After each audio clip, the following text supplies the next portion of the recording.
പൗലോസ് അപ്പോസ്തലൻ ഫിലിപ്പിയർക്ക് എഴുതിയ ലേഖനം 3-ാം അധ്യായം 14 മുതൽ 21 വരെ വാക്യങ്ങൾ ഒരു വാക്യത്തിൽ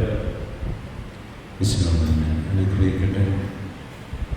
എന്നാൽ നേടിയെടുത്തതിനെ മുറുകെ പിടിച്ചുകൊണ്ട് തന്നെയാവണം നമ്മുടെ പ്രവർത്തനം. സഹോദരരെ, നിങ്ങൾ എന്നെ അനുഗ്രഹിക്കുന്നവരുടെ കൂടെ ചെയ്യുകയും ഞങ്ങളുടെ മാതൃകയനുസരിച്ച് ജീവിക്കുന്നവരെ കണ്ടുപിടിക്കുകയും. എന്നാൽ പലരും ക്രിസ്തുവിന്റെ കുരിശിന്റെ ശത്രുക്കളായി ജീവിക്കുന്നു എന്ന് പലപ്പോഴും നിങ്ങളോട് ഞാൻ പറഞ്ഞിട്ടുള്ളത് തന്നെ ഇപ്പോൾ കണ്ണീരോടെ ആവർത്തിക്കുന്നു. നാശമാണ് അവരുടെ അവസാനം, ഉദരമാണ് അവരുടെ ദൈവം. ലജ്ജാകരമായതിൽ അവർ അഭിമാനം കൊള്ളുന്നു, ഭൗതികമായത് മാത്രം അവർ ചിന്തിക്കുന്നു.